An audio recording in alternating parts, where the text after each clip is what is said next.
वालेकुम स्टूडेंट्स, अल्लाह ताला के बबरकत नाम से शुरू जो बहुत मेहरबान हायत रहम करने वाला है। आज हम लोग first year physics new book का chapter number 4 work energy and power के एमसीक्यूज, शॉर्ट क्वेश्चंस, कंस्ट्रक्टिव और कॉम्प्रिहेंसिव क्वेश्चंस करेंगे। तो चलिए स्टार्ट करते हैं। सबसे पहले हमारे पास है मल्टीपल चॉइस क्वेश्चन 4.1 वाला। आपके पास कहता है अब 1 kg मैस, ये हमें m की कीमत दी हुई हैज़ पोटेंशियल एनर्जी और उसकी पोटेंशियल एनर्जी जो है वो 1 जूल है। ठीक है, पीई हमारे पास 1 जूल है और मैस भी हमारे पास कितना है 1 जूल है। Relative to the ground when it is at a height of, कहते हैं ये ग्राउंड के साथ मतलब ये जो है ग्राउंड और वो जो आपके पास ऑब्जेक्ट है ना, ये एक दूसरे के साथ टच में है। आपके पास मैस है, आपके पास पोटेंशियल एनर्जी है, तो आपने हाइट बतानी है। पोटेंशियल एनर्जी का फार्मूला होता है mgh। हमने हाइट बतानी है तो mg इस साइड पे मल्टीप्लाई हो रहा है, पोटेंशियल एनर्जी के नीचे आके क्या हो जाएगा, डिवाइड हो जाएगा, ये आपके पास बन जाएगा। अब पोटेंशियल एनर्जी उसने 1 जूल दी हुई है और मैस भी 1 जूल दिया हुआ है, तो पोटेंशियल एनर्जी की जगह भी 1 और मैस की जगह भी 1 पुट करेंगे और जी की कीमत आपको पता है 9.8 होती है। ठीक है, तो 1 को 9.8 से डिवाइड करेंगे तो आपके पास 0.102 मीटर आपके पास आ जाएगा, जो कि आपका फर्स्ट वाला ऑप्शन बनता है। ठीक है, उसके बाद आपका 4.2 वाला एमसीक्यूज है। कहते हैं आयरन सफ़ियर, एक सफ़ियर है आपके पास आयरन का है। ठीक है, और उसका मैस जो है 30 किलोग्राम है। कहते हैं हैज़ द सेम डायामीटर, उसका डायामीटर सेम है किस जैसा है, एज एन एल्यूमिनियम सफ़ियर। एक आयरन का सफ़ियर, दूसरा आपके पास एल्यूमिनियम का सफ़ियर है। उनका डायामीटर जो है ना, डायामीटर दोनों का सेम है। ठीक है, डायामीटर सेम होगा तो रेडियस भी सेम होगा। अच्छा, जो एल्यूमिनियम का सफ़ियर है उसका मैस जो है 10.5 kg है। तो कहते हैं the spheres are simultaneously dropped from a cliff, एक पहाड़ी से ना आयरन का सफ़ियर और एल्यूमिनियम का सफ़ियर इकट्ठे ही नीचे फेंके गए हैं, एक ही टाइम में फेंके गए हैं। तो कहते हैं when they are 10 meter from the ground, जब वो ग्राउंड से 10 मीटर जो है ऊपर होंगे, दे हैव इडेंटिकल, तो कौन सी चीज़ जो है इनमें इडेंटिकल होगी। हमें दे रहा है एक्सेलरेशन, हमें दे रहा है momentum, potential energy, kinetic energy. सबसे पहले आपके पास अगर मैं आपको काइनेटिक एनर्जी का बताऊं, काइनेटिक एनर्जी से स्टार्ट करते हैं कि ये ए वाला ऑप्शन मैंने क्यों टिक किया हुआ है। काइनेटिक एनर्जी का फार्मूला होता है हाफ mv², और जब चीज़ ऊपर से नीचे आती है तो उसकी विलासिटी में चेंजिंग आती है। उसने कहा इडेंटिकल सेम चीज़ रहे। ठीक है, अब आयरन और एल्यूमिनियम के दोनों के मैस में फ़र्क है, ये 30 किलोग्राम का, ये 10 किलोग्राम का, तो ये ज़्यादा स्पीड से आएगा, ये कम स्पीड से आएगा, तो विलासिटी में चेंजिंग होगी। तो काइनेटिक एनर्जी इन दोनों की सेम नहीं रह सकती क्योंकि इनका मैस नहीं सेम है। फिर पोटेंशियल एनर्जी जो है आपके पास वो होती है mgh। ठीक है, एम जी पोटेंशियल एनर्जी का फार्मूला होता है mgh। हाइट तो सेम हमने कर ली, जी की वैल्यू भी सेम है, लेकिन मैस इनके सेम नहीं है। तो मैस एक दफ़ा हम 30 पुट करेंगे और एक दफ़ा हम 10.5 किलोग्राम पुट करेंगे, आंसर डिफरेंट आएगा, तो पोटेंशियल एनर्जी वाला भी नहीं हमारे पास हो सकता। मोमेंटम का फार्मूला होता है P बराबर है mv। मैंने पहले ही बता दिया है कि विलासिटी सेम रहनी नहीं है, मैस के डिफरेंस की वजह से तो ये भी नहीं बनता है। आपको पता है जब ऊपर से चीज़ नीचे गिरे तो एक्सेलरेशन ड्यू टू ग्रेविटी जो है फ्री फॉल बॉडी होती है। जब आप ऊपर से कोई चीज़ फेंक तो फ्रीली नीचे आके गिरती है, तो जी की वैल्यू आपके पास फिक्स रहती है। Acceleration due to gravity free fall में जो है सेम रहता है। ये तीनों आपके ऑप्शंस नहीं बनेंगे, फर्स्ट वाला आपका ऑप्शन बनेगा। ठीक है, नेक्स्ट हमारे पास है 4.3 वाला एमसीक्यूज। कहता है अ बॉडी एट रेस्ट में है। बच्चों देखें, आपके पास स्पीड पहला ऑप्शन दे रहा है, स्पीड और वेलोसिटी का फार्मूला होता है डिस्टेंस डिवाइडेड बाय टाइम। अब देखिए रेस्ट की हालत में उसने कोई डिस्टेंस ही नहीं कवर किया, जब डिस्टेंस ही जीरो है तो आपके पास जो है स्पीड का आंसर जीरो आएगा। कहता है अब बॉडी एट रेस्ट में है, उसके पास कौन सी चीज़ होगी, तो स्पीड भी जीरो हो गई, वेलोसिटी भी जीरो होगी, तो ये दोनों चीज़ें नहीं ले सकते। मोमेंटम का फार्मूला तो P बराबर है mv, उसमें भी वेलोसिटी चाहिए, वेलोसिटी इसमें भी जीरो है, उसमें मोमेंटम भी नहीं होगा, स्पीड भी नहीं होगी, वेलोसिटी भी नहीं होगी। तो बॉडी जो रेस्ट की हालत है उसमें एनर्जी होती है, लेकिन कौन सी एनर्जी होती है, पोटेंशियल एनर्जी होती है, तो एनर्जी वाला आपका ऑप्शन ठीक है। ठीक है, उसके बाद कहते हैं the height above the ground of a child on a swing varies from 0.5 meter of his lowest point to 1.5 meter at his highest point. आपने शीशा देखा हुआ है ना, शीशा क्या करता है, कभी ऊपर को जाता है और कभी नीचे को आता है। ठीक है, मतलब शीशा में बच्चे जो हैं दो साइडों पे बच्चे बैठते हैं, तो कभी वो बच्चा टॉप पे होता है, कभी कभी हाईएस्ट पॉइंट पे होता है, कभी लोएस्ट पॉइंट पे होता है। तो कहता है varies from 0.5 meter of his lowest point, ज़मीन से जाहिर है शीशा थोड़ा सा ऊपर है, कितना है 0.5 मीटर, लोएस्ट पॉइंट उसका 0.5 मीटर हाइट है और हाईएस्ट है 1.5 मीटर। तो कहते हैं एक बच्चा सीसा पे वो स्विंग कर रहा है, कभी ऊपर जा रहा है कभी नीचे जा रहा है, लोएस्ट पॉइंट पे हाइट इतनी है, हाईएस्ट पॉइंट पे उसकी हाइट इतनी है। The maximum speed of the child is approximately, आपने स्पीड उसकी मैक्सिमम बतानी है, ठीक है। हाइट्स उसने हमें दे दी हुई है, हमने स्पीड v हमने बतानी है। अब हरकत की तीसरी मसलावत जो है, third equation of motion 2s is equal to V F का स्केयर माइनस वी आई का स्केयर, वहाँ से हमने ये फार्मूला कैलकुलेट किया, वह v बराबर है 2g(h2 - h1), ठीक है। अब अगर आप h2, यहाँ वैसे हम लोग h लिखते होते हैं और h आपको पता है h2 - h1 करते हो तो आपके पास h आ जाता है। तो h2 की जगह आपने क्या पुट किया 1.5 और h1 की जगह 0.5, इन दोनों को माइनस करेंगे तो 1 मीटर आपके पास आता है।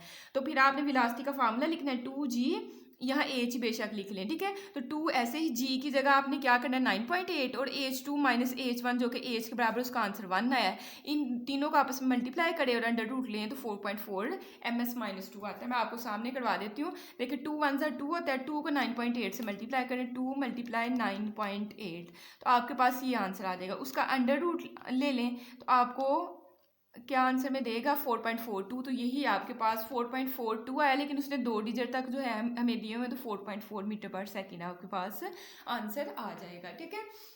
नेक्स्ट आपके पास है न्यूमेरिकल 4.5, कहता है when a ball is thrown vertically upward, जब बाल को अपवर्ड फेंका जाता है and then falls back to the ground, और फिर वो ग्राउंड की तरफ आ जाती है, which force can be considered conservative in this scenario. कहते हैं इस सिनेरियो में, मैंने आपको पहले भी बताया, जब कह रहे कि बॉल नीचे को भी आ गई है, हाइट पे फेंके है, जब भी बॉडी ऊपर से नीचे आए तो फ्री फॉल वो बॉडी आती है, उसमें एक्सेलरेशन टू ग्रेविटी की वैल्यू जो है वो सेम रहती है, तो आपने ग्रेविटी को जो है टिक कर देना है। उसके बाद according to work energy principle, work energy हमने पीछे प्रिंसिपल पढ़ा है, उसकी स्टेटमेंट अगर मैं आपको दिखा भी दूँ तो वर्क एनर्जी स्टेटमेंट की क्या थी, the change in kinetic energy of an object is equal to the work done on its by net force. तो काइनेटिक एनर्जी में जो चेंज होता है वो वर्क डन के बराबर होता है। तो यहाँ क्या लिख रहा है, कहता है the work done on a body is equal to the change in kinetic energy. अभी मैंने स्टेटमेंट पढ़ाई है तो पहला आपका ऑप्शन बनता है, ठीक है। उसके बाद कहता है power of a pump is, power P की वैल्यू हमें 6 वाट दी हुई है। How much energy does a lamp give out in 2 minute. अच्छा, टाइम हमें दिया हुआ 2 मिनट। अब अगर हमने एनर्जी निकाली, उसे क्या हाउ मच एनर्जी, कितनी एनर्जी हमें पावर जो है लैम्प देगा, लाइट अगर आप ऑन कर रहे हो तो वो आप एनर्जी एक तरह की हासिल कर रहे हो ना, तो कितनी एनर्जी जो है हमें 2 मिनट में देगा। अब आपको पता है अगर आपने फार्मूला लगाना है तो हमें पावर का यूनिट होता है वाट, टाइम हमेशा हमारे पास उसका सेकंड में लेते हैं, ये मिनट में दिया हुआ है। पहले आपने टाइम को जो है उसमें लेके जाना है सेकंड में, तो 2 × 60, एक मिनट में 60 सेकंड्स होते हैं, तो 120 सेकंड। टाइम भी हमारे पास आ गया और पावर भी आ गई। पावर का फार्मूला होता है work done divide by 2 time, work done in the form of energy हो रहा है, तो P बराबर है E डिवाइडेड बाई T। अब हमने एनर्जी निकालनी थी तो T साइड पे डिवाइड हो रहा है, P के साथ जाके मल्टीप्लाई हो जाएगा, तो पावर आपके पास थी 6 और टाइम अभी हमने निकाला 120, इन दोनों को मल्टीप्लाई करेंगे तो आपके पास आता है 720 जूल। तो इस तरह से आपने आंसर निकाल लेना है, ठीक है। नेक्स्ट आपके पास है, कहता है a dry battery can deliver 3000 joule of energy. Energy हमें 3000 दी हुई है to a 2 watt small electric. अच्छा, ये आपके पास जो है वाट में क्या होती है, अभी हमने ऊपर देखा था वाट में हमारे पास पावर होती है, ठीक है।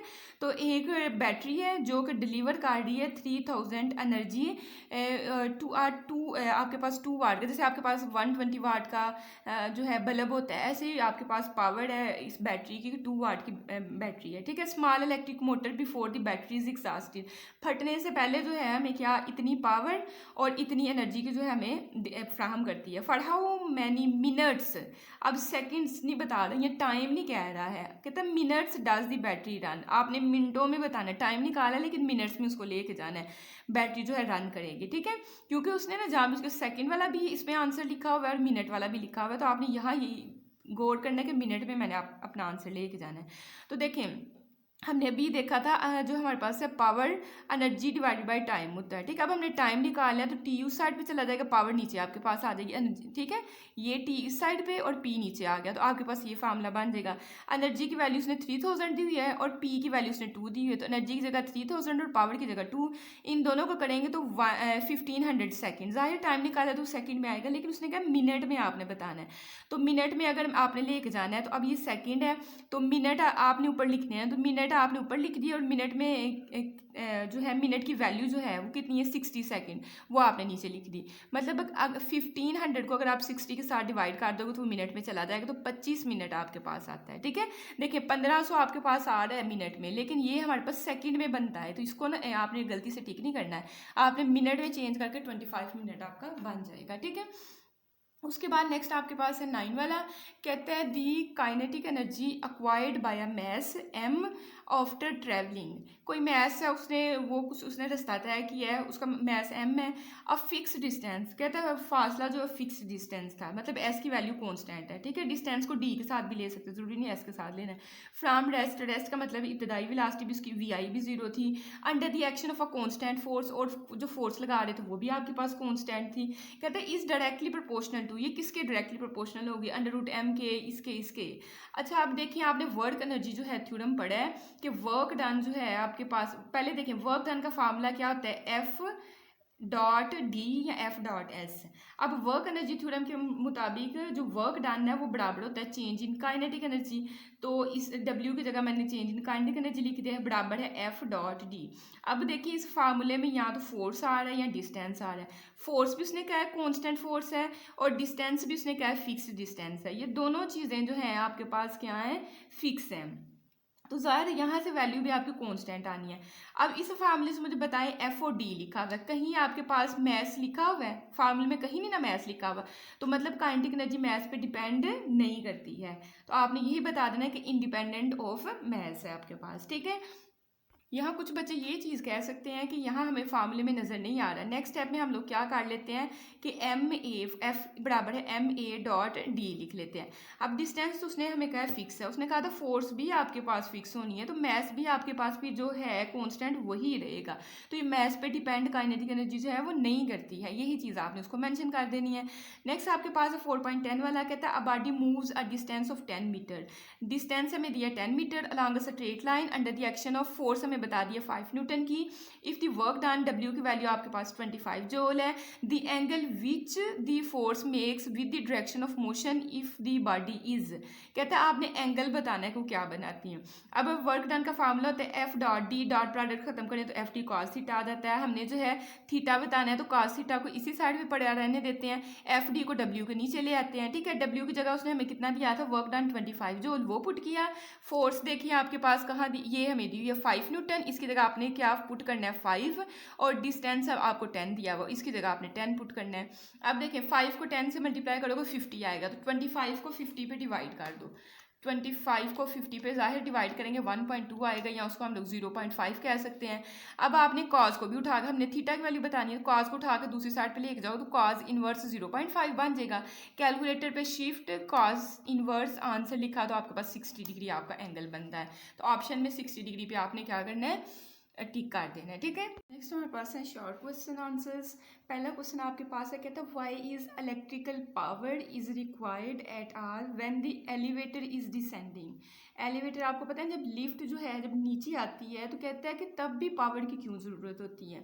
अगर हम अपनी कॉमन सेंस यूज़ करें तो देखिए अगर लिफ्ट जब नीचे आएगी, अगर आप ब्रेक्स वगैरह का सिस्टम ही रखोगे, अब देखिए ना कितने कितने फ्लोर होते हैं, अब किसी बंदे ने जाना हो दूसरे फ्लोर पे या तीसरे फ्लोर पे, तो जब आप पीछे से पावर ही बंद कर देंगे तो लिफ्ट रुक नहीं पाएगी। दूसरी बात ये है कि पावर जब ख़त्म कर दोगे तो ग्रेविटी की फोर्स की वजह से लिफ्ट जो है कांस्टेंट स्पीड की बजाय क्या करेगी, अचानक से नीचे आके गिर जाएगी। तो इसके अलावा लाइट्स, डोर ओपन करने होते हैं, तो ये सारी रीजंस हम इसमें लिखेंगे। यही चीज़ हमसे पूछ रहा है कि लिफ्ट जब नीचे आती है, डिसेंड करती है, तो तब लाइट की ज़रूरत क्यों होती है या पावर की क्यों ज़रूरत होती है। नेक्स्ट साथ ही हमसे एक और क्वेश्चन कर रहा है, why should be there a limit on the number of passengers in this case. कहता है कि लिफ्ट में भी नंबर ऑफ पैसेंजर्स जो है लिमिट उनकी होती है, वो लिमिट क्यों ज़रूरी होती है, तो वो भी हम लोग बताएंगे कि अगर लिमिट नहीं रखेंगे, बहुत ज़्यादा लोग उसमें लिफ्ट के अंदर चले जाएंगे तो वेट ज़्यादा हो जाएगा। जब वेट ज़्यादा हो जाएगा फिर हमें उतनी ही ज़्यादा ब्रेकिंग फोर्स की नीड होगी। हो सकता है कि जितनी ब्रेकिंग फोर्स की हमें नीड हो ज़्यादा वेट से, उतनी हम ना लगा सकें, तो फिर आपके पास क्या होगा कि जो है लिफ्ट गिरने का खतरा होता है। तो देखिए मैंने क्या किस तरह से इसको एक्सप्लेन किया है। When an elevator is descend, जब एलिवेटर जो है, जब लिफ्ट नीचे आती है, electrical power is still needed, फिर भी इलेक्ट्रिकल नीचे आते हुए भी पावर की ज़रूरत होती है to run the control system. अब कंट्रोल सिस्टम में आप ब्रेक्स हो सकती हैं कि किसी ने तीसरी लिफ्ट पे जो है या दूसरी लिफ्ट पे, फिर डोर्स को ओपन करना है, फिर सेंसर्स लगे होते हैं उनके लिए, फिर लाइट्स ऑन रहनी चाहिए, तो कंट्रोल सिस्टम की ज़रूरत पड़ती है, इलेक्ट्रिकल पावर की ज़रूरत पड़ती है, ठीक है। आल्सो इट रेगुलेट स्पीड, और ये स्पीड को भी एक रेगुलेट करता है, ये नहीं कि एकदम जाहिर है जब पावर आपके पास ऑन होगी तो आपके पास स्पीड जो है एक कांस्टेंट स्पीड के साथ ये नीचे आएगी, ये नहीं होगा कि एकदम घड़म से नीचे गिरेगी, इस तरह से नहीं होगा, ठीक है। So gravity does not cause it to free fall, gravity की फोर्स, जाहिर है जब कोई चीज़ नीचे आ रही है ग्रेविटी की फोर्स लगती है, जब तक आपने जो है कंट्रोल सिस्टम नहीं लगाया होगा, उसको बंद कर दिया होगा, तो ग्रेविटी की फोर्स की वजह से फ्री फॉल जो है आपकी लिफ्ट नीचे गिरने का खतरा होता है। तो अगर आप जो है कंट्रोल सिस्टम जो है अगर पावर देंगे कंट्रोल सिस्टम की वजह से स्पीड आपकी रेगुलेट रहेगी और आप आराम से जो है नीचे आ सकते हैं, ठीक है।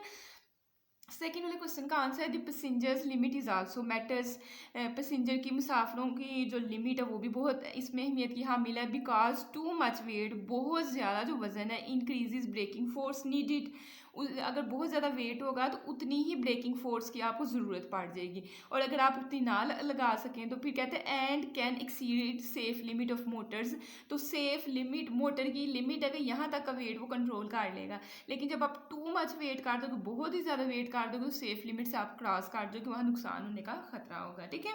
नेक्स्ट आपके पास है 4.2 वाला, कहता है a body is being raised to a height, एक बॉडी है, लेट्स सपोज एक बॉडी हमारे पास यहाँ पड़ी हुई थी, ठीक है, उसको हमने एक हाइट एज पे उठा के ना यहाँ लेके हुए हैं, ठीक है, from the surface of the earth, जमीन से यहाँ तक लेके हुए हैं, what is the sign of work done, कहता है कि आपने बताना है कि वर्क डन का साइन कौन सा होगा, बाय बोथ, किस किस वजह से बताना है, बॉडी की वजह से, देखें हम ऊपर लेके गए हैं, अब जब ऊपर ले गए हैं तो फिर बॉडी की वजह से जो वर्क डन हुआ है वो भी बताना, और अर्थ की वजह से, अब वर्क डन तो आपका ऊपर ही हुआ है, लेकिन अर्थ के लिहाज से अगर पूछेगा तो ज़ाहिर ग्रेविटी की फोर्स लग रही है, तो इस लिहाज से भी हमने दोनों को एक्सप्लेन करना है। तो पहली जो है आप मार्कर से हेडिंग देंगे work done by body is positive, ठीक है, बॉडी, उसने कहा था बॉडी और अर्थ दोनों की वजह से बताना है, हम पहले बॉडी की बात करने लगे हैं, हम लिखना है work done by body is positive. देखें अब फोर्स भी आप जाहिर आप बॉडी को ऊपर लेके गए हो, फोर्स भी ऊपर को लगेगी, डिस्टेंस भी ऊपर को कवर्ड होगा, ठीक है, तो वर्क डन जो है अपवर्ड को हुआ है, और बॉडी भी, जिस बॉडी को आपने ऊपर लेके जाना तो वो भी अपवर्ड है, तो मतलब इनके दरमियान में एंगल जो है 0 डिग्री है, क्योंकि ये पैरेलल हो गए हैं ना, वर्क डन भी इस साइड को हुआ और बॉडी भी इसी साइड को ऊपर गई, तो इनके दरमियान एंगल 0 डिग्री हो जाएगा। तो हम कहेंगे कि एंगल जब 0 डिग्री होगा तो वर्क डन का फार्मूला होता है एफ डी, डॉट प्रोडक्ट खत्म करेंगे, एफ डी कॉस थीटा आ जाएगा, थीटा की जगह 0 डिग्री रखेंगे, कॉस 0 पे हमें 1 देगा, तो एफ की जगह आप चाहें तो ये भी लिख सकते हैं F is equal to M G, और डी आपके पास एच हाइट, ठीक है, तो एफ की जगह एम जी लगाया, डी की जगह एच, और कॉज ऑफ 0 डिग्री, ठीक है, कॉज 0 पे 1 देता है तो आपके पास एम जी एच आ जाएगा, प्लस में आपका आंसर आ रहा है, ठीक है।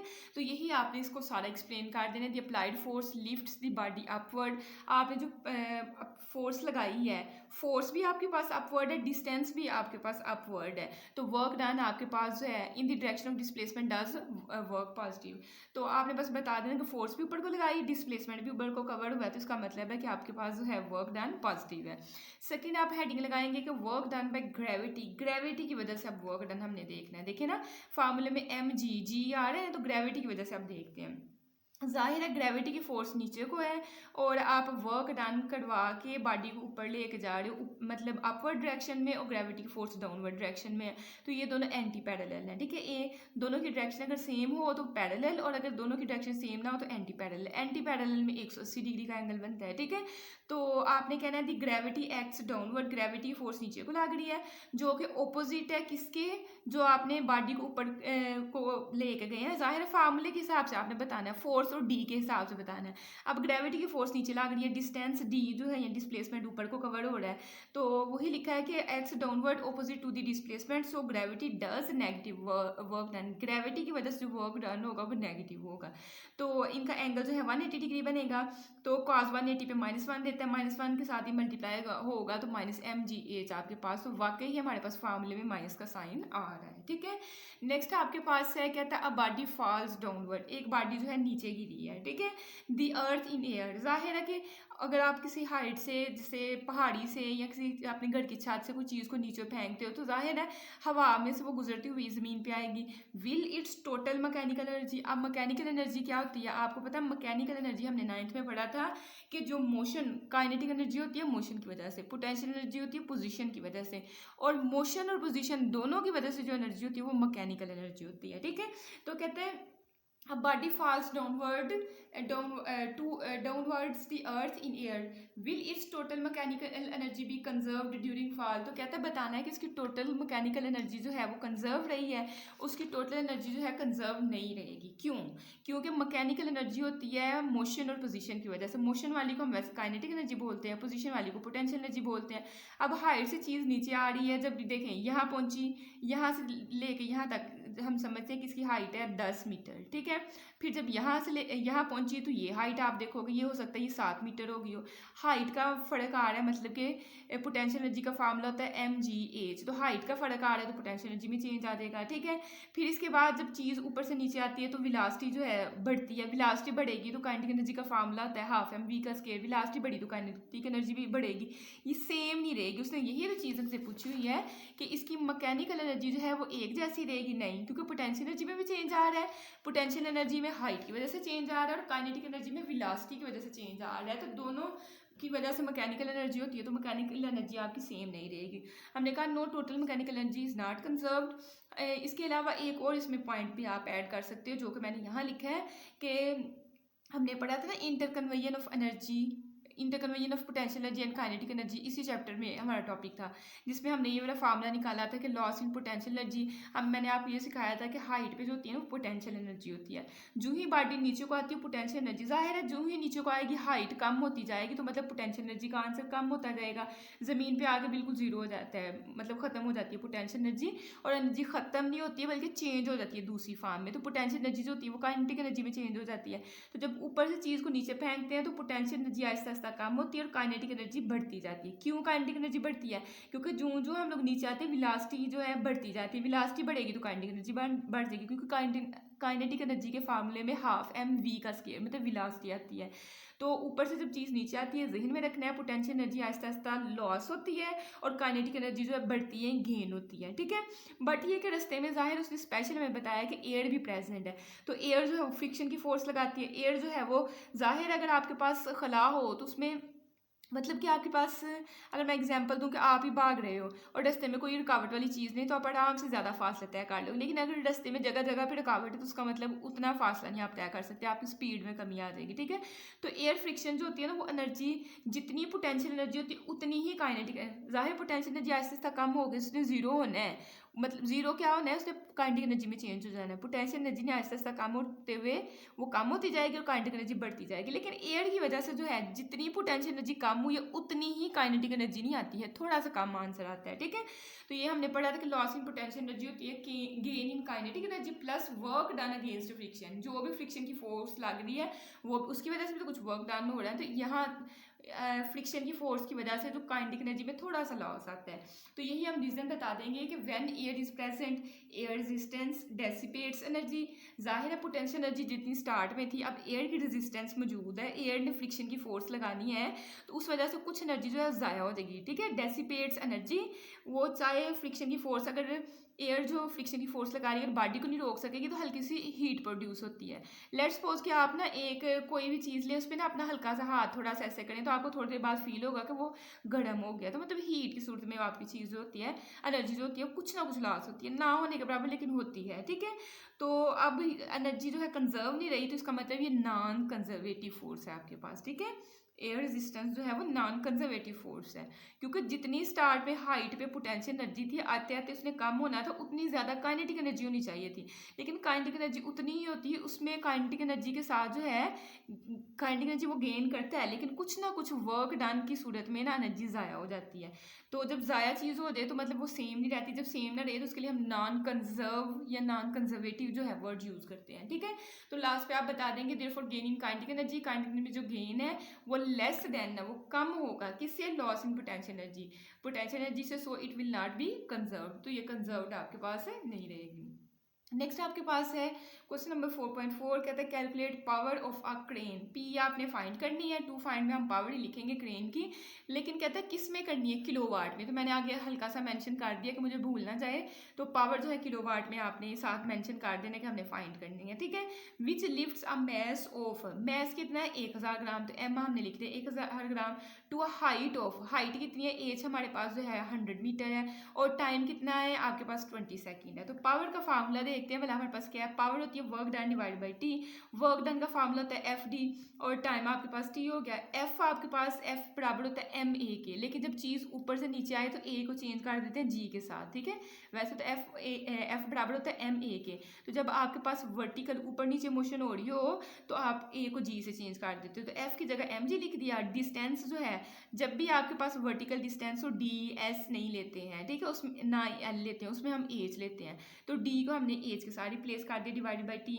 अब देखिए एम की वैल्यू आपके पास कितनी है 1000, जी की वैल्यू 9.8 है, हाइट उसने हमें बताई हुई है 100, और टाइम भी उसने हमें दिया हुआ है। तो सारी वैल्यूज हैं, आपने ऊपर वाली वैल्यूज को आपस में मल्टीप्लाई करना है और डिवाइड कर देना है 20 पे, आपके पास ये आ जाएगा। पावर का यूनिट होता है वाट। अब उसने वाट नहीं कहा, उसने कहा किलो वाट में करना है, वाट के पीछे किलो भी आना चाहिए, ठीक है। तो वाट तो हमारे पास फार्मूला लगाया तो आ गया। अब किलो के लिए आपके पास 10 पावर 3 होनी चाहिए, तो यहाँ कहीं मुझे पॉइंट नज़र नहीं आ रहा, तो जब ना नज़र आ रहा हो तो लास्ट पे पड़ा होता है पॉइंट, ठीक है। तो आप समझे कि यहाँ पॉइंट पड़ा हुआ, इसको 10 पावर 3 चाहिए ना किलो बनाने के लिए, 3 डिजिट बस मूव करवा दें, 1 2 ये 3, तो 4.9 बन जाएगा, मल्टीप्लाई 10 पावर 3 और आगे वाट ऐसे लिखेंगे। 10 पावर 3 की जगह आपने फिर किलो लिख देना है, तो किलो वाट में आपके पास जो है पावर का आंसर आ जाएगा। नेक्स्ट हमारे पास है क्वेश्चन नंबर 4.5, तो ये बुक से ही हम लोग रीडिंग करेंगे। कहते हैं अ ट्रॉली, एक ट्रॉली है, देखा ट्रैक्टर ट्रॉली आपने देखी हुई है, तो कहते हैं एक ट्रॉली है जिसका मैस जो है 1500 किलोग्राम है, तो इसको जो ट्रॉली का मैस उसको M1 के साथ जाहिर कर देते हैं। कैरिंग सैंड बैग्स, जिसके ऊपर रेत के जो है थैले पड़े हुए हैं, और सैंड बैग्स का जो है मैस कितना है 500 है, तो ये M2 हो गया, M1 और M2। तो अब देखिए एक ट्रॉली के ऊपर जो है रेत के जो है बैग्स हैं, तो टोटल में ऐसा आपको निकालना पड़ेगा, तो वो इन दोनों को प्लस करके हम लोग को निकाल लेंगे। जाहिर है 1500 में 500 जमा करेंगे तो टोटल में ऐसा हमारे पास 2000 आ जाएगा किलोग्राम, ठीक है। कहते हैं is moving uniformly with a speed. अब जो ट्रैक्टर है जिसके ऊपर सैंड पड़ी हुई है, रेत पड़ी हुई है, वो किस 40 किलोमीटर पर आवर की स्पीड से जो है फ्रिक्शन लेस ट्रैक पे जो है जा रहे हैं, मतलब फ्रिक्शन की फोर्स उस पर लग नहीं रही है। हकीकत में ऐसा नहीं होता, फ्रिक्शन की फोर्स लगती है, ग्रेविटी की फोर्स लगती है, फ्रिक्शन की फोर्स लगती है, लेकिन वो कह रहा है सपोज करो, तो अगर फ्रिक्शन लेस है तो मतलब इनिशियल मोमेंटम और फाइनल मोमेंटम जो law of conservation of momentum के मुताबिक क्या होंगे, सेम होंगे, ठीक है। अच्छा देखिए M1 दिया, M2 दिया, यहाँ से हम लोग क्या करेंगे, टोटल में इनिशियल मैस निकाल लेंगे, MI निकाल लेंगे, इन दोनों को ऐड करके। वेलोसिटी हमें इस इनिशियल दी हुई है 40 किलोमीटर पर आवर, इसको मीटर पर सेकंड में कर लेंगे।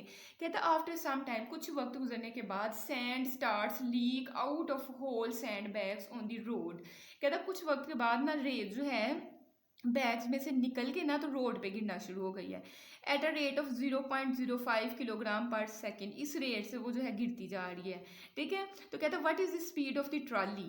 आपने अभी इस चीज़ पे नोट करना है कि मैंने फाइंड क्या करना है, व्हाट इज दी, अब रेत जो है वो गिर गई हुई है, ठीक है, ये लास्ट में बताएगा कि एम्प्टी हो गई हुई है ट्रॉली।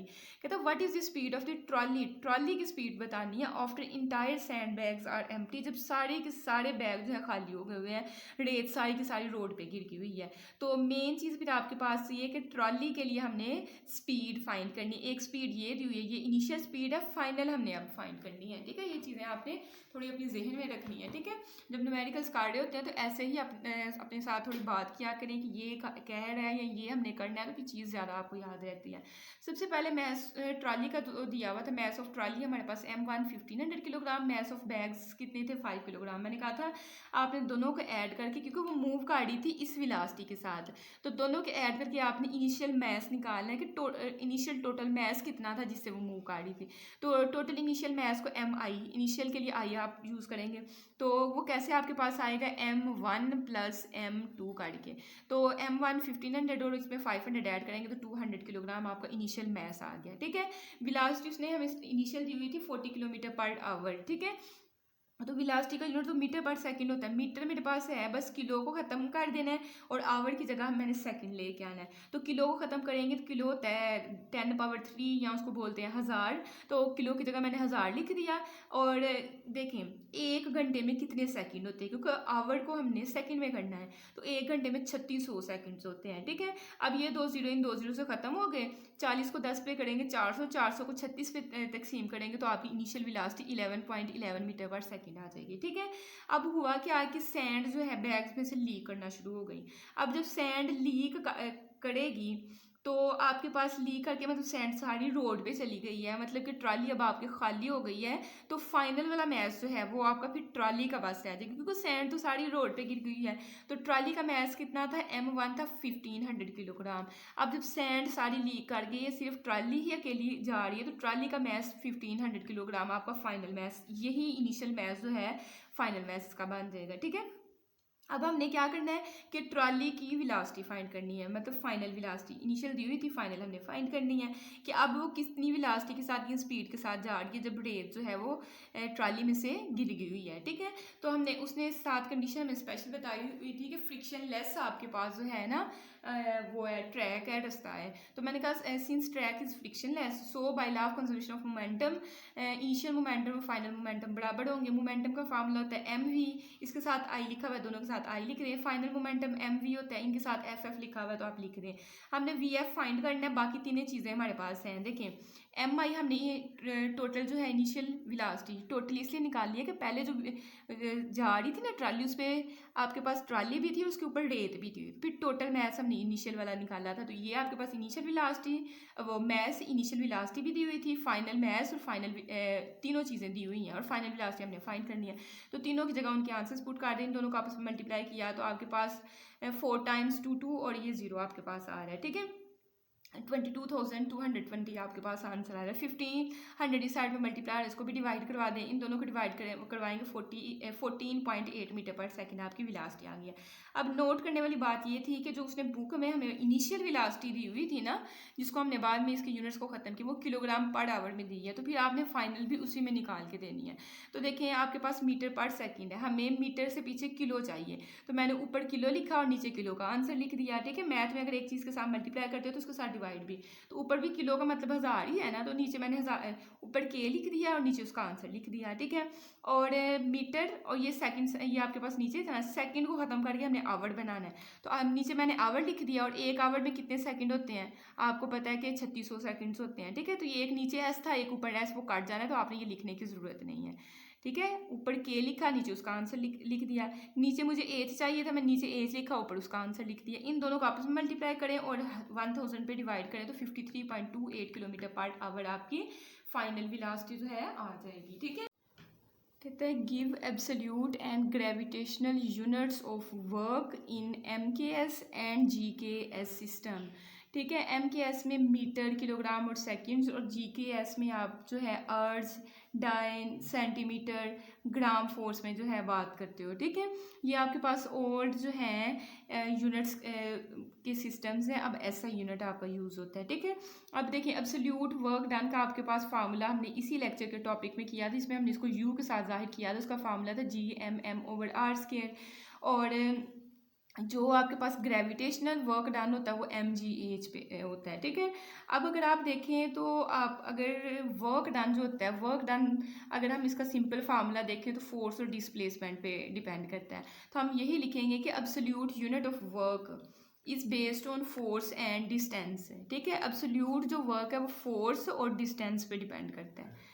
ठीक है, फार्मूले में आपके पास FD होता है, फिर F को चेंज करके mg बनाते हैं और D को एज के साथ, तो ये फोर्स और डिस्टेंस पे डिपेंड करता है। ठीक है, अब हमने MKS सिस्टम में मतलब मीटर, किलोग्राम और सेकंड में अगर देखें तो आपके पास वर्क का यूनिट होता है जऊल। ठीक है, और जऊल को हम न्यूटन मीटर लिखते हैं। अब आप सोच रहे होंगे, आप कह रही हैं मीटर में, किलोग्राम में और सेकेंड में, तो न्यूटन आपके पास जो है वो आपके पास न्यूटन किसके बराबर होता है, किलोग्राम MS-2। तो देखें आपके पास किलोग्राम, ठीक है, एम से मीटर और एस से सेकेंड। तो ये 1 joule is equal to 1 newton, ये एम के एस सिस्टम में है। ठीक है, इसी को अगर अब आपने जो है इसमें लिखना है, CGS में लिखना है, तो 1 जूल की जगह आप 1 अर्ग जो कि 1 डायन सेंटीमीटर के बराबर होगा। ठीक है, उसके बाद हम ग्रेविटेशनल यूनिट ऑफ वर्क की बात करें तो ये बेस करता है फार्मूले के हिसाब से, देखें डिस्टेंस पे भी करता है। ठीक है, देखें ये आपके पास एक तरह की फोर्स है, ये भी आपके पास फोर्स है ग्रेविटी की। ठीक है, एफ पे और रेडियस पे, आर पे, एफ पे, और ये ग्रेविटेशनल फोर्स पे भी डिपेंड करता है। ठीक है,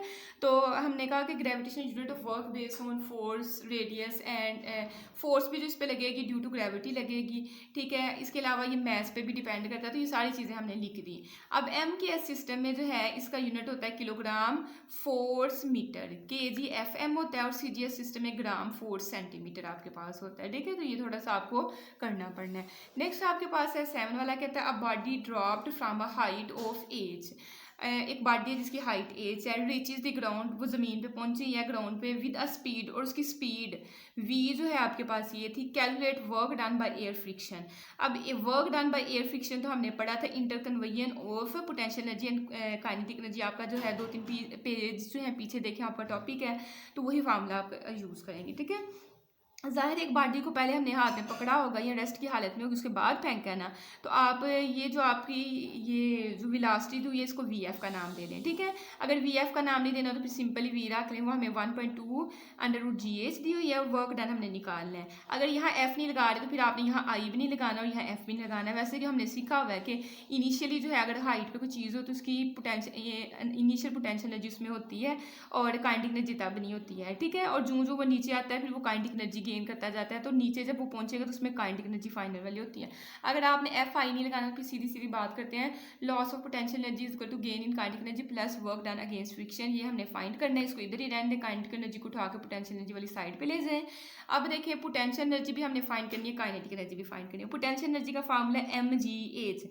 M आपके पास, G और H आपके पास होना चाहिए। अब M की वैल्यू उसने हमें नहीं दी हुई। ठीक है, mgh आपके पास है, M की वैल्यू उसने नहीं दी हुई, G की वैल्यू उसने नहीं दी हुई, H जो है उसने हाइट जो है उसने कैपिटल H रखी हुई थी, तो इसको कैपिटल H ही यहाँ लिख लेते हैं। ठीक है, पोटेंशियल एनर्जी हमने फाइंड कर लिया।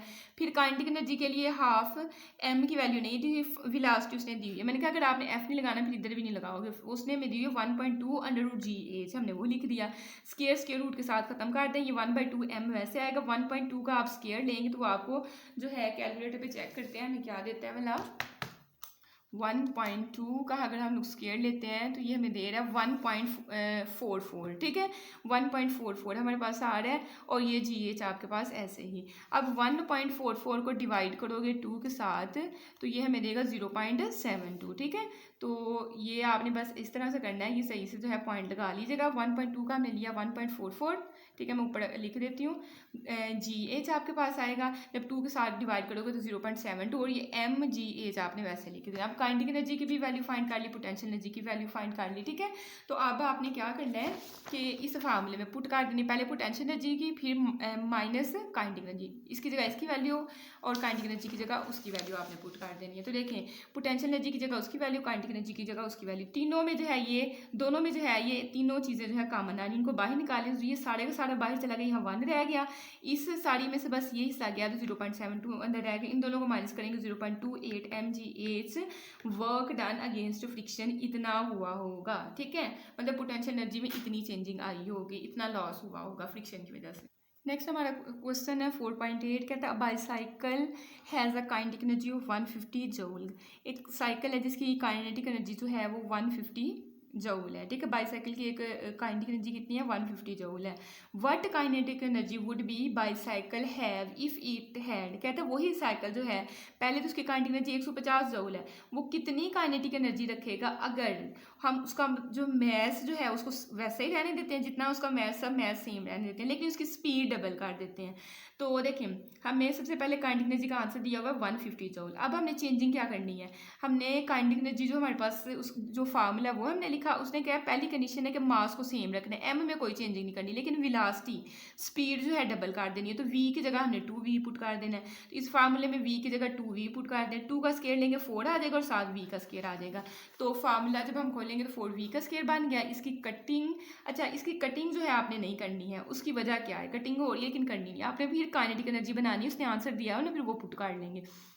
अब देखिए काइनेटिक एनर्जी का फार्मूला होता है हाफ एम और साथ वी स्केयर आना चाहिए, तो वी स्केयर को एम के साथ बस लिख लें, 4 बस आपका अकेला रह जाएगा। इसकी जगह जो है ये 4 आप स्टार्ट में लिख लें, ये किसका फार्मूला बन गया, काइनेटिक एनर्जी का, ठीक है। अब काइनेटिक एनर्जी को उसने आंसर 150 जूल हमें दिया हुआ, तो वो पुट किया, दोनों का जो है मल्टीप्लाई करें तो 600 जूल उसकी जो है एनर्जी बन जानी है। पहले स्टार्ट में उसकी 150 जूल एनर्जी थी, जो ही आपने उसकी वेलोसिटी स्पीड डबल की तो उसमें एनर्जी कितनी आ गई, 600 जूल की। तो हम यहाँ से देख के बता देंगे कि काइनेटिक एनर्जी जो है उसमें कितना, ये डैश लगाना है, लगाए नहीं तो रहने दें, काइनेटिक एनर्जी में कितनी चेंजिंग आई है, वो 4 टाइम्स बढ़ गई है। तो काइनेटिक एनर्जी इंक्रीज 4 टाइम्स, ठीक है। पहला आपको ये पार्ट दिया हुआ था। सेकेंड वाले पार्ट में हमें क्या कहते हैं, 3 टाइम्स मैस। अब मैस को ना आपने 3 गुना कर देना है। And was moving with 1/2 of the speed, उसकी स्पीड थी v, कहता है उसका आपने 1/2 कर देना, आधा कर देना है, तो v की जगह 1/2 v आप लिख देंगे, ठीक है। अब काइनेटिक एनर्जी का फार्मूला होता है हाफ m की जगह आपने क्या लिख दिया 3m, और v की जगह आपने हाफ v लिख दिया, v का स्केयर, ठीक है। फार्मूले में बस वैल्यूज पुट की हैं। अब देखिए 3m/2 आपके पास ऐसे आएगा, इसका स्केयर खोलें, 1 का स्केयर लेंगे 1 नहीं आएगा, 2 का स्केयर लेंगे 4 और v का साथ स्केयर आ जाएगा, ठीक है, 1/4 v का स्केयर। अब फिर हमने काइनेटिक एनर्जी का फार्मूला बनाना है, तो आप काइनेटिक एनर्जी का फार्मूला कैसे बनाओगे, आपको 1/2 चाहिए, 1/2 लिखा, m और v का स्केयर आपने इकट्ठा कर लिया। अब एक्स्ट्रा कौन कौन सी चीज़ थी, एक ये नहीं हमने अभी तक लिखा और एक ये नहीं लिखा, तो 3/4 आपका अलहदा हो गया। अब इसकी जगह आप काइनेटिक एनर्जी लिख दें क्योंकि काइनेटिक एनर्जी का फार्मूला है। अब इसकी वैल्यू उसने स्टार्ट में कितनी दी हुई थी, 150, वो पुट की, 3 को 150 से आपने पहले मल्टीप्लाई करना है और 4 पे तकसीम कर देना है, तो 112.5 जूल आपके पास आ जाएगी। अब यहाँ से आपने रिजल्ट बताना है। अब देखिए 3 ऊपर है और 4 नीचे है, तो नीचे वैल्यू आपकी बड़ी है, ऊपर छोटी है, तो यहाँ से आंसर आपका छोटा हो जाएगा, ठीक है। 3 को 4 पे डिवाइड करेंगे ना, तो देखें 3 को 4 पे डिवाइड करेंगे तो 0.75 हमें देगा, तो आंसर कम हो गया बढ़ने की बजाय। तो हम कहेंगे काइनेटिक एनर्जी जो है वो डिक्रीज हुई है, कितनी, 3/4 टाइम्स आपके पास, ठीक है। काइनेटिक एनर्जी ये दोनों आपस में मल्टीप्लाई हो रही है, जब मल्टीप्लाई हो रही है तो उसके लिए वर्ड यूज़ करते हैं टाइम्स, तो काइनेटिक एनर्जी डिक्रीज 3/4 टाइम्स, आपने बस लिख देना। हमारे पास है क्वेश्चन नंबर 9, कहता है what will be the effect on kinetic energy when it's momentum becomes double. कहता है काइनेटिक एनर्जी पे क्या असर होगा जब मोमेंटम को आप डबल कर देते हो, ठीक है। अब ये आपकी बुक पे ये भी स्टेटमेंट लिखी हुई है, what will be the effect on kinetic energy of the body having mass m, एक ऐसी बॉडी जिसका मैस m है और उसकी वेलोसिटी v है, उस पर मोमेंटम का असर बताओ। तो ये भी ठीक है, लेकिन ना भी अगर आपको क्वेश्चन में दे तो आप नहीं समझ आना कि ये मतलब जाहिर है कि ये मैस m और v तो वैसे इसके फार्मूले में भी आता है, तो ज़रूरी नहीं कि वो आपको पूरी की पूरी स्टेटमेंट देगा, हो सकता है बस इतना बोल दे, ये लाइन बोले और लास्ट पे ये बोल दे। अब मैं जब काइनेटिक एनर्जी को आपको प्रूफ करवाया था, उसका फार्मूला हमने ड्राइव किया था, तब मैंने ये आपको रिलेशन निकाल के बताया था, kinetic energy equal to P square divided by 2m। कैसे निकाला था अगर मैं आपको यहाँ ही जल्दी जल्दी बता दूँ, काइनेटिक एनर्जी का फार्मूला होता है हाफ mv का स्क्वायर। अब काइनेटिक एनर्जी का मोमेंटम पी ले क्या है, तो हमें पता है मोमेंटम का फार्मूला होता है mv। अब v का स्केयर, अगर हम किसी तरह m का स्केयर बना ले तो हमारे पास आसानी हो जाएगी, तो m के साथ आपने डिवाइड भी करना है और मल्टीप्लाई, जब मल्टीप्लाई करोगे तो m से m मिलके m का स्केयर बन जाएगा। अब एम वी जो है वो पी और दोनों का स्केयर है, तो पी का स्केयर डिवाइडेड बाई 2m। तो काइनेटिक एनर्जी का जो है मोमेंटम के साथ ये वाला रिलेशन है आपके पास, ठीक है। अब कहते हैं कि आपने काइनेटिक एनर्जी पे असर बताना है जब मोमेंटम को डबल कर देते हो, पी को आपने डबल कर देना, तो पी आपके पास जब 2p बन जाएगा तो फिर देखते हैं मतलब क्या होता है। तो पी की जगह 2p इस फार्मूले में लिख दिया, 2/2 लेंगे 4 और साथ पी का स्केयर आ जाएगा, डिवाइडेड बाई 2m आपका ऐसे ही, ठीक है। नेक्स्ट आप देखें P square divided by 2m, ये किसके बराबर होता है, काइनेटिक एनर्जी के। तो आपने इसकी कटिंग नहीं करनी, आपने इसकी जगह जो है काइनेटिक एनर्जी लिख देना, पीछे आपका 4 बचेगा, तो काइनेटिक एनर्जी जो है इंक्रीज हो जाएगी कितने times, 4 times, hence kinetic energy increased 4 times, आपने बस ये चीज़ लिख देनी है। नेक्स्ट हमारे पास लास्ट क्वेश्चन है, कहते हैं does the international space station have gravitational potential energy और काइनेटिक एनर्जी और बोथ एक्सप्लेन। देखिए अर्थ से जब भी आप जो है स्पेस में कोई भी चीज़ भेजते हो तो जाहिर है अर्थ से स्पेस में जाते तक मतलब उसने कुछ ना कुछ डिस्टेंस कवर करना होता है, डिस्टेंस कवर हो जाए तो वहाँ वेलोसिटी होती है, वेलोसिटी जो की वजह से काइनेटिक एनर्जी उसमें होती है, क्योंकि काइनेटिक एनर्जी का फार्मूला क्या है, हाफ mv स्क्वायर, इसमें वेलोसिटी आती है। तो मोशन की वजह से जब ऊपर को जाता है तो काइनेटिक एनर्जी आती है। फिर जिस पोजीशन पे जाकर वो रुकेगा, पोजीशन की वजह से जो एनर्जी होगी वो पोटेंशियल एनर्जी होगी। तो क्या यही पूछ रहा है कि इंटरनेशनल स्पेस जो है सिस्टम में पोटेंशियल एनर्जी और काइनेटिक एनर्जी में से कोई एक चीज़ है या दोनों ही होंगी। तो हम लिखेंगे कि इसमें बहुत चीज़ें होंगी, दोनों ही होंगी, काइनेटिक एनर्जी भी होगी और पोटेंशियल एनर्जी भी होगी। ठीक है, ये देखें ना, लेट्स सपोज आपके पास ये अर्थ है और हमने स्पेस में भेजा है, कोई आपके पास जो है कोई भी आपके पास भेजा है यहाँ, तो यहाँ से ये वेलोसिटी डिस्टेंस कवर करके जाएगा, तो यहाँ काइनेटिक एनर्जी, मोशन की वजह से काइनेटिक एनर्जी होगी और जिस पोजीशन पे जाएगा वहाँ पोजीशन की वजह से पोटेंशियल एनर्जी होगी। तो हमने कहा yes the international space unit have both kinetic energy and gravitational potential energy because it moves at high speed. जब हम उसको भेजते हैं ना स्पेस में, तो हम स्पीड रखते हैं 7.8 किलोमीटर पर सेकेंड की, ठीक है, ताकि वो अर्थ से जो है ऑर्बिट में चला जाए। तो उसकी स्पीड कुछ ना कुछ होती है।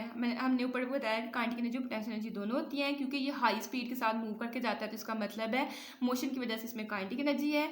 It is at a height of above, और ये इसमें कितनी हाइट पे, अबव हाइट पे जाता है 400 किलोमीटर, ज़मीन से 400 किलोमीटर ऊपर चला जाता है। तो हाइट जिस पे जाएगा वहाँ पोजीशन की वजह से इसमें कुछ ना कुछ एनर्जी होगी, तो वो पोजीशन की वजह से जो एनर्जी है वो हम कहेंगे कि वो इसमें पोटेंशियल एनर्जी है। ठीक है, तो पोटेंशियल एनर्जी भी है। इसके साथ आपने ये बता देना, it is at a height of 400 kilometre above the earth surface, so it has potential energy, यहाँ पे लिख लेना। And earth's gravity still act on it, और ये अभी भी अर्थ के ग्रेविटेशनल फील्ड के अंदर है। ठीक है, ये हमने पूरा एब्सोल्यूट पोटेंशियल एनर्जी वाला मैंने आपको पढ़ाया था कि किस तरह से हम जो है ग्रेविटी फील्ड के अंदर रह के इनफिनाइट हाइट तक चीज़ को लेके जा सकते हैं। तो वो अगर आपने टॉपिक सुना हुआ है तो फिर आपके लिए ये मसला नहीं है कि कैसे खला में मतलब इतने ज़्यादा फासला तय करके तो अर्थ के ग्रेविटी फील्ड के अंदर चीज़ रह जाती है।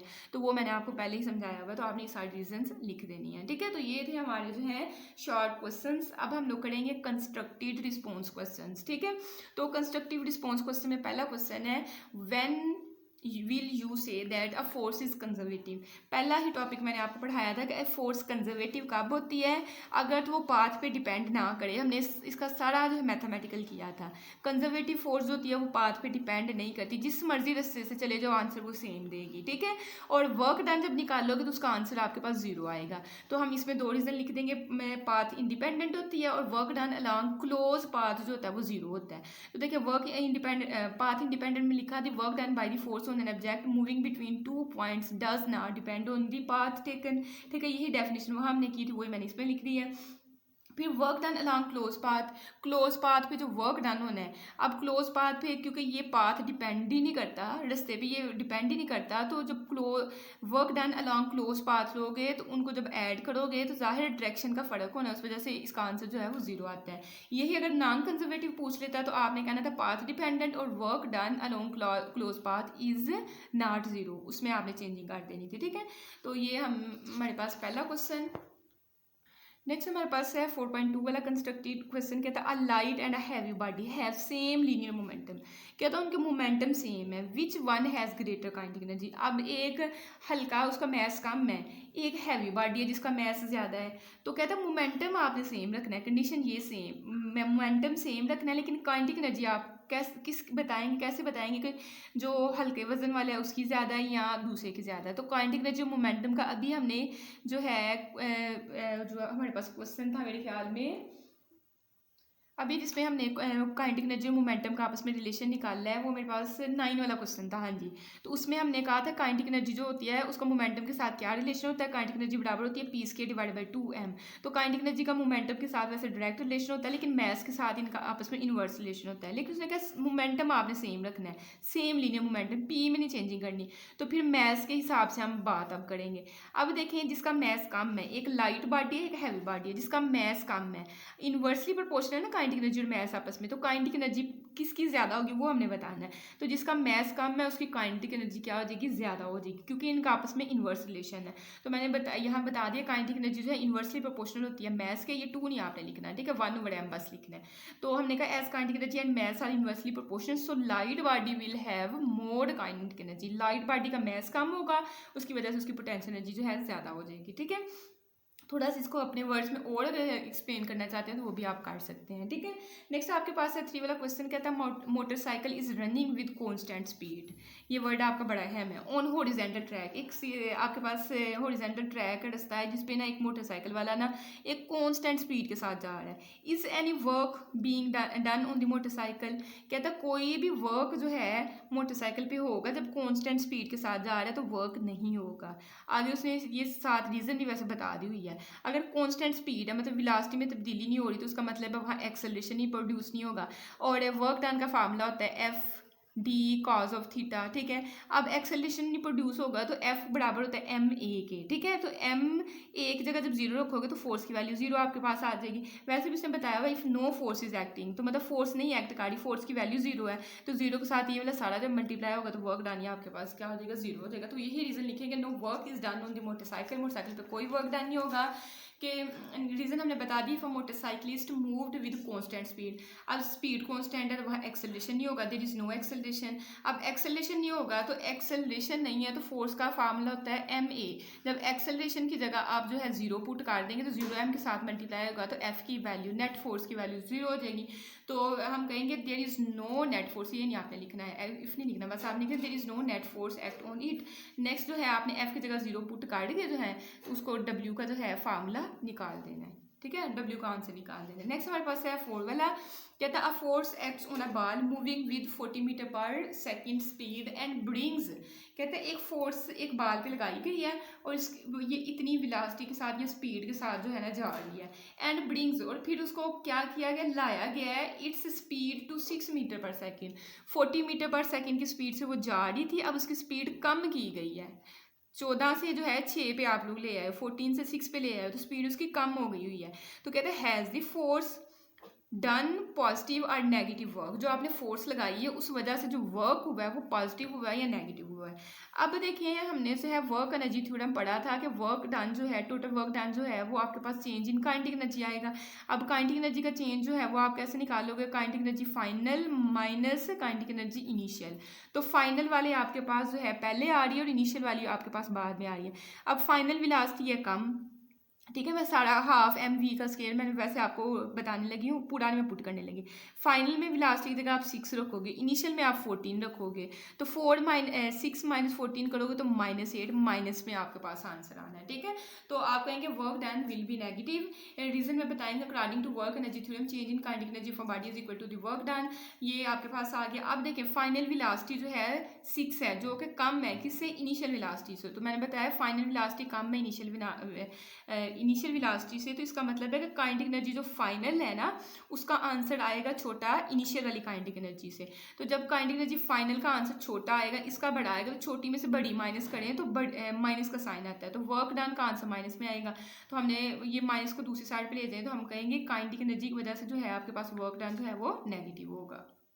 नेक्स्ट हमारे पास है 5 वाला क्वेश्चन, कहता है अ slow moving truck can have more kinetic energy, कहता है एक ट्रक जाहिर उसका मास ज़्यादा होता है, वो आहिस्ता आहिस्ता मूव कर रहा होता है, तो कहते हैं उसमें काइनेटिक एनर्जी ज़्यादा होती है, मोर काइनेटिक एनर्जी उसमें होती है देन किससे, अ फास्ट मूविंग कार।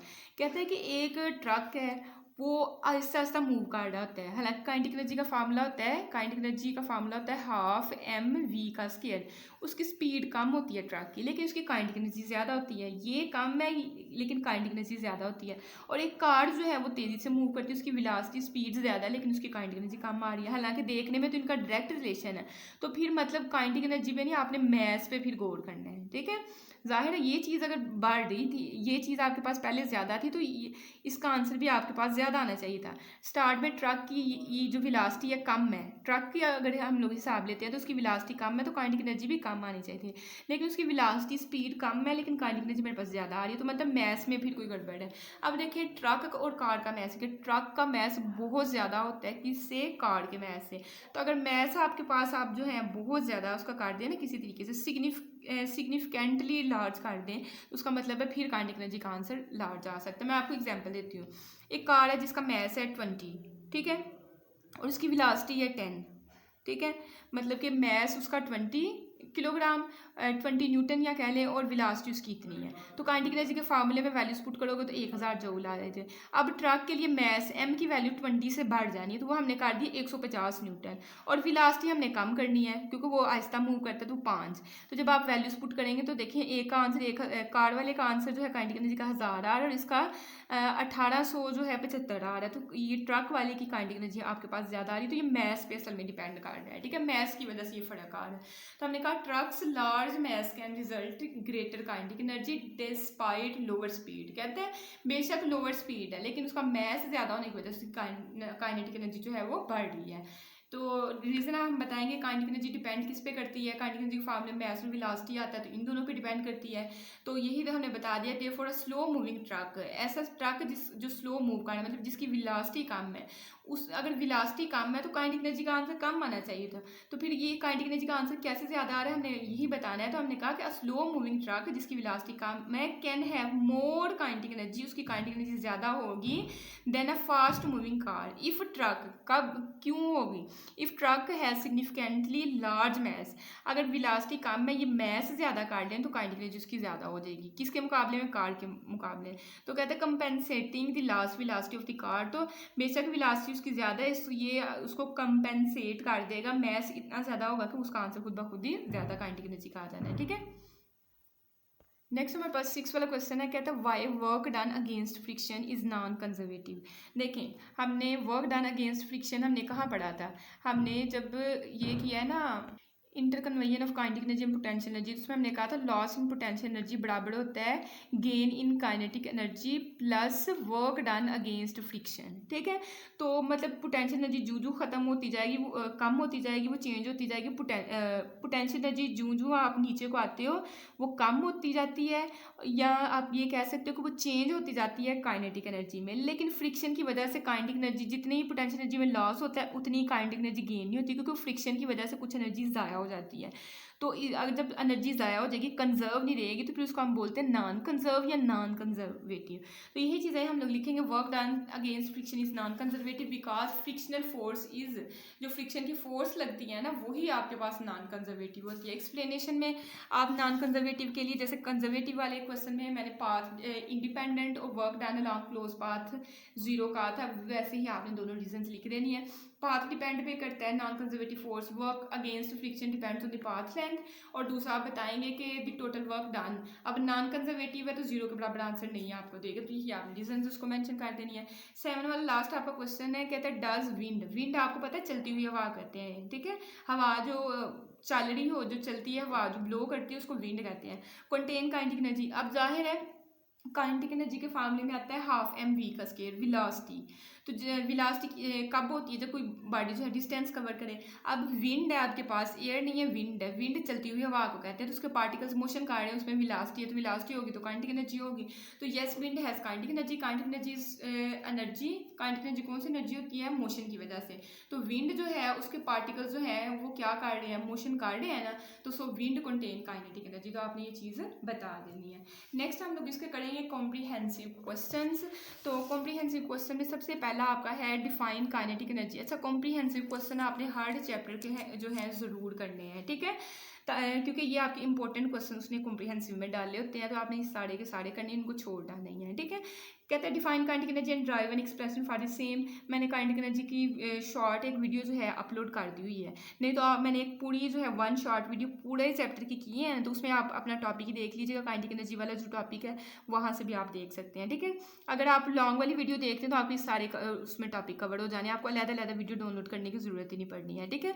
तो उस पर चैप्टर 4 वाली प्ले लिस्ट में देखिएगा 1 शॉर्ट वीडियो, वो मेरे ख्याल में 2 घंटे और कुछ टाइम की है, ठीक है। तो वो आपने वहाँ से देख लेना, काइनेटिक एनर्जी का मैंने कंप्लीट ये वाला करवाया हुआ है।